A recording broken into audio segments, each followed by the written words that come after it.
নমস্কার। খবরের অন্তরালের খবর নিয়ে ক্যালকাটা ডায়ালগস থেকে মনোজ দাস। বাংলাদেশে জোর চর্চা চলছে খলিলুর রহমানকে পররাষ্ট্রমন্ত্রী করার পর এখন আমেরিকার লক্ষ্য মোহাম্মদ ইউনূসকে রাষ্ট্রপতি করা। বাংলাদেশের স্বার্থবিরোধী একাধিক গোপন চুক্তি করে সেই চুক্তিগুলো বাস্তবায়নের জন্য ইউনূসকে রাষ্ট্রপতি করা আমেরিকার স্বার্থে খুব দরকার। পল কাপুরের মার্চের শুরুতে ঢাকা সফরে এই যে আশা, সেটা মার্কিন স্বার্থ পূরণের জন্য চীনকে গুরুত্ব না দেওয়ার রোডম্যাপ নিয়ে বাংলাদেশ প্রধানমন্ত্রীর সঙ্গে আলোচনার উদ্দেশ্যে। যা খবর, ঢাকা ঘুরে দিল্লি আসবেন পল কাপুর। বাংলাদেশে সাম্প্রতিক রাজনৈতিক পট পরিবর্তন এবং বৈশ্বিক ভূ রাজনীতির প্রেক্ষাপটে এই বিষয়গুলো অত্যন্ত সময় উপযোগী এবং গুরুত্ববহ। খলিলুর রহমানের নিয়োগ এবং অন্তর্বর্তীকালীন সরকারের ধারাবাহিকতা বিএনপি আমলেও যে চলছে সেটাই বোঝায়। খলিলুর রহমানকে পররাষ্ট্রমন্ত্রী হিসেবে নিয়োগ দেওয়াটা একটা বড় কৌশলগত পদক্ষেপ হিসেবে দেখতেই হয়। তিনি ডক্টর ইউনূসের অন্তর্বর্তীকালীন সরকারের জাতীয় নিরাপত্তা উপদেষ্টা ছিলেন, রোহিঙ্গা বিষয়ে হাই রিপ্রেজেন্টেটিভ ছিলেন অন্তর্বর্তী সরকার প্রধানের। বিএনপি নেতৃত্বাধীন নতুন সরকারে সেই খলিলুর রহমানকে পররাষ্ট্রমন্ত্রী করায় এটি স্পষ্ট যে অন্তর্বর্তীকালীন সরকারের সময়ে আমেরিকার সাথে যে বৈদেশিক ও নিরাপত্তা বিষয়ক আলাপ আলোচনা শুরু হয়েছিল তার একটা নিরবিচ্ছিন্ন ধারাবাহিকতা বজায় রাখতে চাইছে বা চাইতে বাধ্য হচ্ছে বর্তমান প্রশাসন বাংলাদেশের।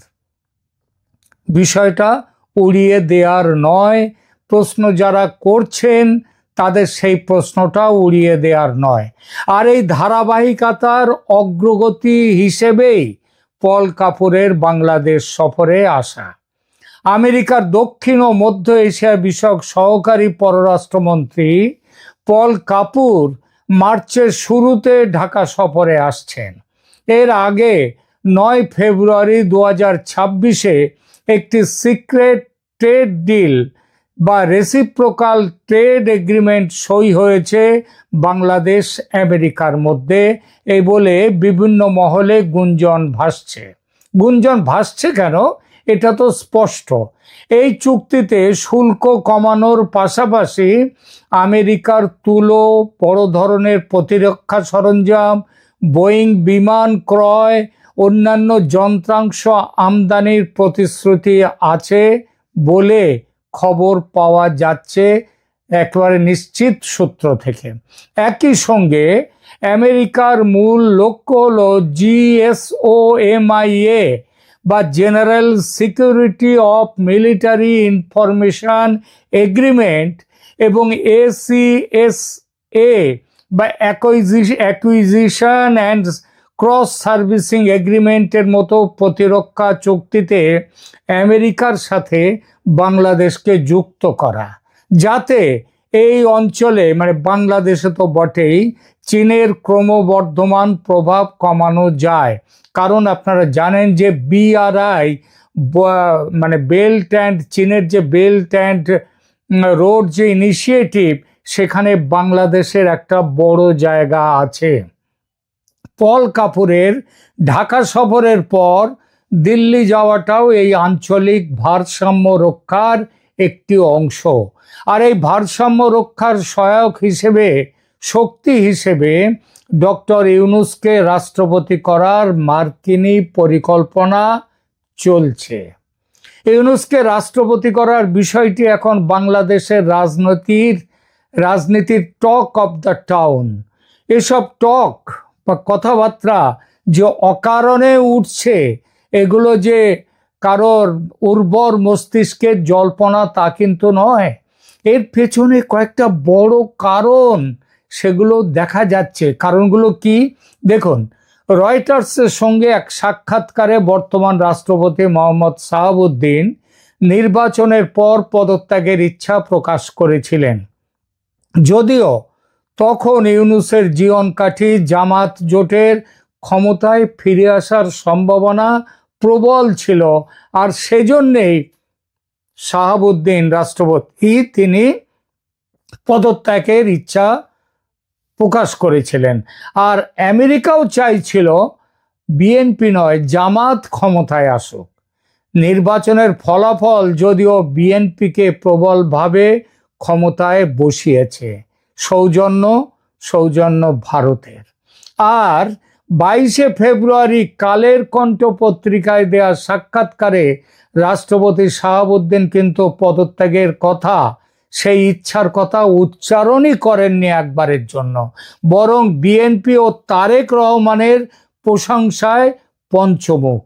এটা বুঝতে অসুবিধে হওয়ার কথা নয় যে বিএনপির সুনজরে থাকার জন্যে রাষ্ট্রপতি পদে এই টার্মটা পুরো করা এবং যদি আগামী টার্মও পাওয়া যায় সেই চেষ্টা করছেন তিনি। তার জন্যেই বিএনপির কথা বারবার বিএনপির প্রশংসা করেছেন কালের কণ্ঠ পত্রিকার সাক্ষাৎকারে। ওদিকে ডক্টর ইউনূস প্রধান উপদেষ্টার পদ ছাড়ার পর দেশত্যাগ করেননি।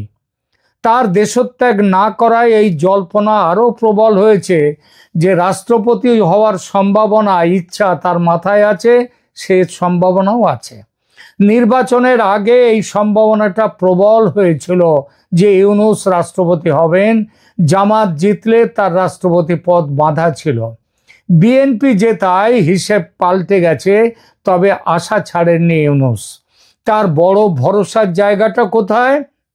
আমেরিকা এবং ডিপ স্টেট। আমেরিকার কাছে তিনি অত্যন্ত বিশ্বস্ত এবং ব্র্যান্ড বাংলাদেশের মুখ তিনি। আমেরিকা চাইবে একজন প্রভাবশালী ও পশ্চিমা ঘনিষ্ঠ ব্যক্তি রাষ্ট্রপতির আসন, যদিও সেটা আলংকারিক, তবু সেখানে থাকলেও যেন রাষ্ট্রের নীতি নির্ধারণের বিষয়ে তার একটা প্রভাব থাকে। বাংলাদেশের সঙ্গে আমেরিকার দীর্ঘমেয়াদী এবং বিতর্কিত চুক্তিগুলো বাস্তবায়নের জন্য একটা বিশ্বস্ত মুখ প্রয়োজন, যা ডক্টর ইউনূসের মাধ্যমে আমেরিকা নিশ্চিত করতে চায়। এই পরিস্থিতিতে চোখ ফেরাতে হয় ভারতের অবস্থানের দিকে। পল কাপুর ঢাকা থেকে দিল্লি যাবেন মূলত বাংলাদেশের এই নতুন সমীকরণ ভারতকে বুঝিয়ে বলতে, ভারতকে নিজেদের পক্ষে নিয়ে যেতে। ভারত বাংলাদেশে স্থিতিশীলতা চায়, কিন্তু ডক্টর ইউনূসের নেতৃত্বে আমেরিকার প্রভাব যদি অতিরিক্ত বৃদ্ধি পায় তা দিল্লির জন্য অস্বস্তির কারণ হতে বাধ্য। ইউনূসের সঙ্গে ভারতের অভিজ্ঞতা খুব খারাপ, সুতরাং ইউনূস রাষ্ট্রপতি হলে ভারত সেটা ভালো মনে নেবে না, এটা নিশ্চিত। আবার এই একই কারণে আমেরিকা চায় আবার ইউনূসকে, যাতে ভারত বাংলাদেশ সম্পর্কের মধ্যে চেকস অ্যান্ড ব্যালেন্স রাখার একটা জায়গা থাকে। ভূ রাজনৈতিক বাস্তবতার একটা অত্যন্ত তীক্ষ্ণ দিক কিন্তু উন্মোচন করছে এই সম্ভাবনাটা। ভূ রাজনৈতিক বাস্তবতা দেখুন, আন্তর্জাতিক কূটনীতিতে শত্রু আমার বন্ধু বা আমার বন্ধু যেন অতিবার না বাড়ে, এটাও হচ্ছে এই নীতিগুলো প্রায় কাজ করে।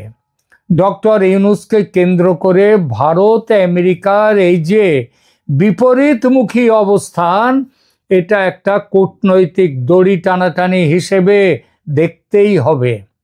ভারতের নীতি নির্ধারকদের কাছে ডক্টর ইউনূস দীর্ঘকাল ধরেই একজন অস্বস্তিকর ব্যক্তিত্ব। এই অস্বস্তিকর হওয়ার কারণগুলো তার গত 18 মাসের শাসন নয়, তার আগেও আছে। হাসিনা ফ্যাক্টর। গত 15 বছর ভারত শেখ হাসিনার সরকারের ওপর যে পরিমাণ রাজনৈতিক ও কৌশলগত বিনিয়োগ করেছে, অর্থনৈতিকও বটে, তাতে হাসিনা বিরোধী বা হাসিনার সমালোচক যে কাউকেই ভারত সন্দেহের চোখে দেখে এবং দেখবে। ডক্টর ইউনূস শুরু থেকে হাসিনার কড়া সমালোচক ছিলেন এবং ভারতের সঙ্গে সম্পর্ক ইতিহাসের নিম্নতম তলানিতে এনেছেন এই ডক্টর ইউনূস। এর সঙ্গে আছে ইউনূসের সাথে তীব্র আদর্শিক দ্বন্দ্ব।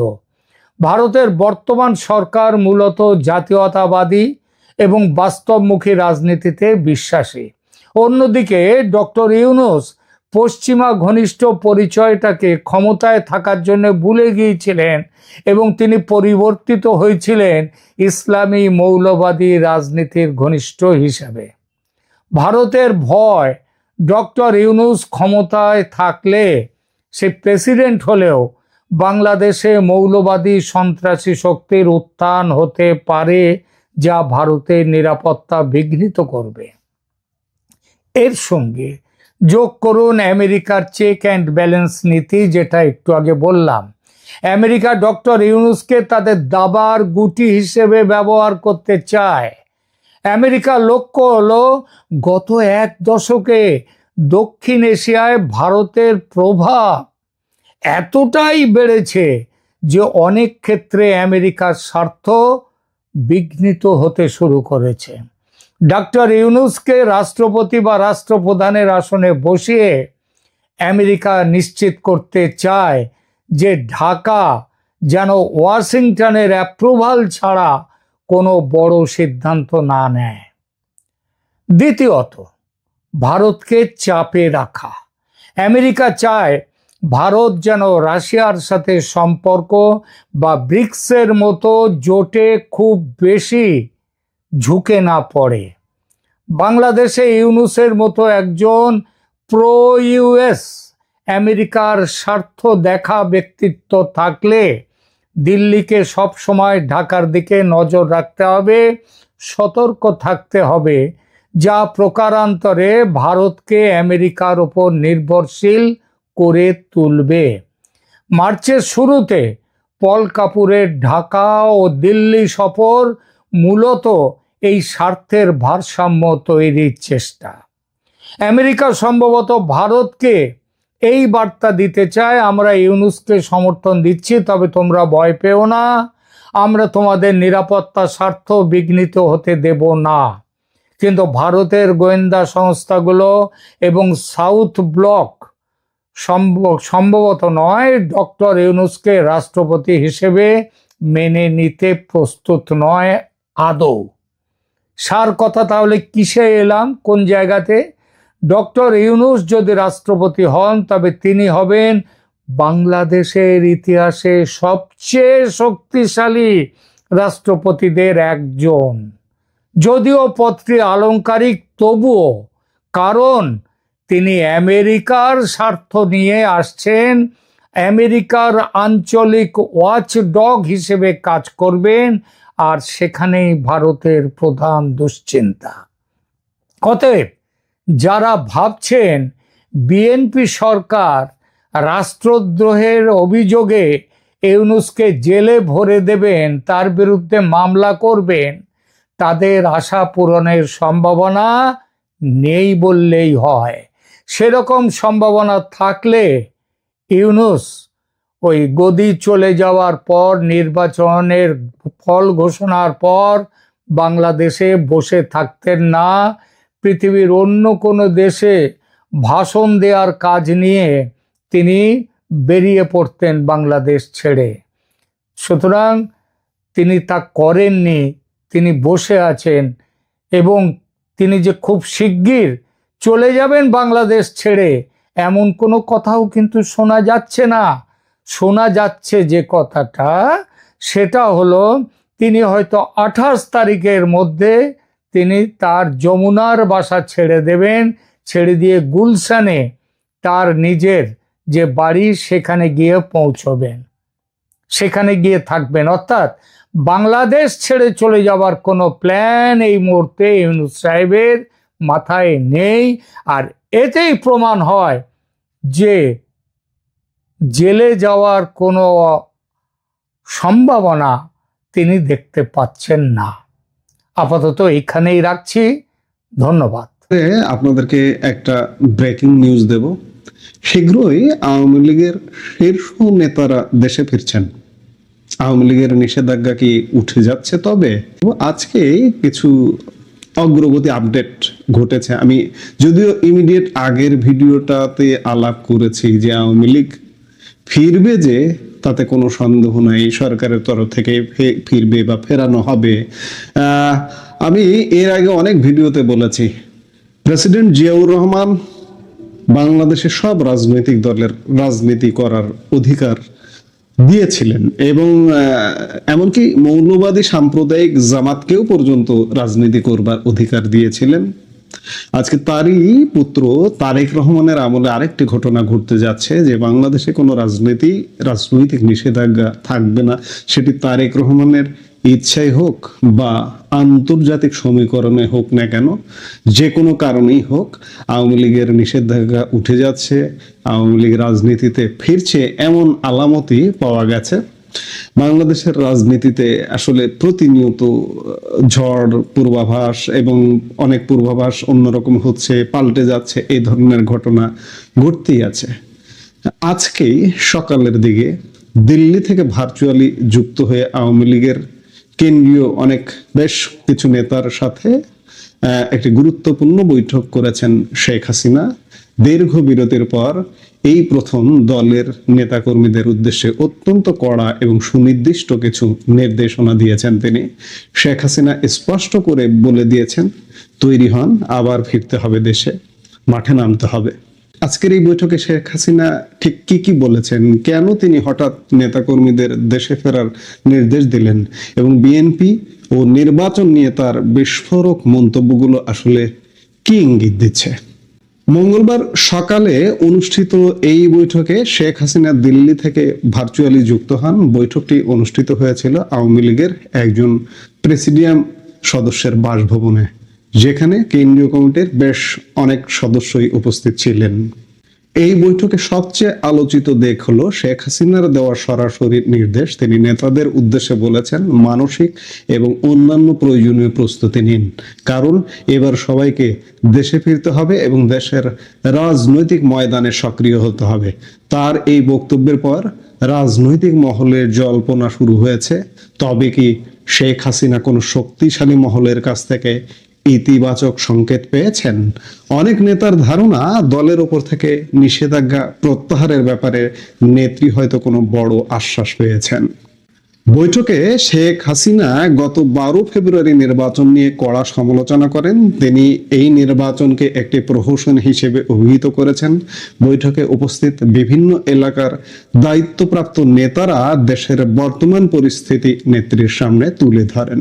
শেখ হাসিনা দেশি বিদেশি পর্যবেক্ষকদের ভূমিকা নিয়ে অত্যন্ত ক্ষোভ প্রকাশ করেন। তিনি বলেন, অনেক পর্যবেক্ষক বাংলাদেশে থাকাকালীন বলেছিলেন নির্বাচন খুব ভালো হয়েছে, কিন্তু তারা আবার নিজেদের দেশে ফিরে গিয়ে রিপোর্ট দিয়েছেন যে 12 ফেব্রুয়ারি নির্বাচন ছিল একটি সাজানো নাটক।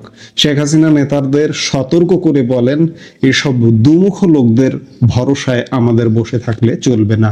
তিনি নির্দেশ দিয়েছেন, কেন এই নির্বাচন প্রহসন, তার উপযুক্ত ব্যাখ্যা দেশের সাধারণ মানুষের কাছে পৌঁছে দিতে হবে। আওয়ামী লীগ শুরু থেকেই ভোটের হার নিয়ে প্রশ্ন তুলে আসছে। শেখ হাসিনার দাবি, এই নির্বাচনে কোনোভাবেই 60% ভোটের হিসাব মেলানো সম্ভব নয়। তিনি গর্বের সাথে উল্লেখ করেন যে তার ভোট বর্জনের আহ্বানে দেশের মানুষ অভূতপূর্ব সাড়া দিয়েছে। মজার ব্যাপার হলো, শেখ হাসিনা তার শাসনামলের 2018 সালের নির্বাচনের দিনের ভোট রাতে হওয়ার অভিযোগের প্রসঙ্গটি টেনে আনেন। তিনি পাল্টা অভিযোগ করে বলেন, এবার তো 12 ফেব্রুয়ারির ভোট 11 ফেব্রুয়ারি সন্ধ্যা থেকে ব্যালট বক্স বোঝাই করে রাখা হয়েছিল। অর্থাৎ তিনি বর্তমান নির্বাচন প্রক্রিয়ার বৈধতা নিয়ে সরাসরি চ্যালেঞ্জ ছুড়ে দিয়েছেন। বৈঠকে আলোচনার একটি বড় অংশ জুড়ে ছিল আওয়ামী লীগের রাজনৈতিক কার্যক্রমের উপর থাকা বর্তমান নিষেধাজ্ঞা। শেখ হাসিনা যুক্তি দিয়ে বলেন, এই নিষেধাজ্ঞা দুটি কারণে সম্পূর্ণ অবৈধ। প্রসঙ্গত, আওয়ামী লীগ এমন কোনো অপরাধ করেনি যার জন্য সন্ত্রাস দমন আইনে তাদের উপর নিষেধাজ্ঞা দেওয়া যায়। দ্বিতীয়ত, ডক্টর মোহাম্মদ ইউনূসের নেতৃত্বাধীন অন্তর্বর্তী সরকারকে তিনি অবৈধ হিসেবে অভিহিত করেছেন। তার মতে একটি অবৈধ সরকারের দেওয়া কোনো নির্দেশই আইনত বৈধ হতে পারে না। তিনি বিএনপি সরকারের নাম না নিলেও বর্তমান শাসন ব্যবস্থার প্রতি ইঙ্গিত করে বলেন, আমরা আশা করব বর্তমান সরকার এই অবৈধ নিষেধাজ্ঞা প্রত্যাহার করবে। যদি না করে তবে আমরা আমাদের মতো করে সিদ্ধান্ত নেব এবং কঠোর কর্মসূচি ঘোষণা করব। মঙ্গলবারের এই বৈঠকে উপস্থিত নেতারা শেখ হাসিনার কণ্ঠে সেই চিরচেনা আত্মবিশ্বাস লক্ষ্য করেছেন।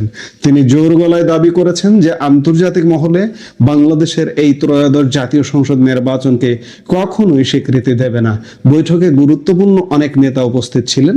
যদিও আওয়ামী লীগের সাধারণ সম্পাদক ওবায়দুল কাদেরের অসুস্থতার কারণে উপস্থিত থাকতে পারেননি, তবে বৈঠকে উপস্থিত ছিলেন প্রেসিডিয়াম সদস্য জাহাঙ্গীর কবির নানক, মোফাজ্জল হোসেন চৌধুরী মায়া, যুগ্ম সাধারণ সম্পাদক বাহাউদ্দিন নাসিম, এস এম কামাল হোসেন, শফিউল আলম চৌধুরী নাদেল, তিনিও বৈঠকে উপস্থিত ছিলেন এমনটা শোনা যাচ্ছে, এবং আরো অনেকেই উপস্থিত ছিলেন।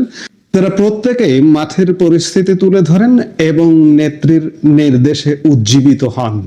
দর্শক, শেখ হাসিনার এই দেশে ফেরার ডাক বাংলাদেশের রাজনীতিতে এক নতুন মোড় নিতে পারে। একদিকে তিনি আন্তর্জাতিক মহলের সমর্থনের আশা করছেন, অন্যদিকে মাঠ পর্যায়ের নেতাদের প্রস্তুতি নিতে বলছেন। এখন প্রশ্ন হলো, আওয়ামী লীগ কি সত্যি রাজপথে বড় কোনো কর্মসূচিতে ফিরছে, নাকি পর্দার আড়ালে অন্য কোনো সমীকরণ কাজ করছে? আপনার কি মনে হয় শেখ হাসিনার এই নির্দেশ কি আওয়ামী লীগকে আবার ক্ষমতায় ফেরার পথ দেখাবে? কমেন্ট করে আমাদের জানান। এই মুহূর্তে এ পর্যন্ত।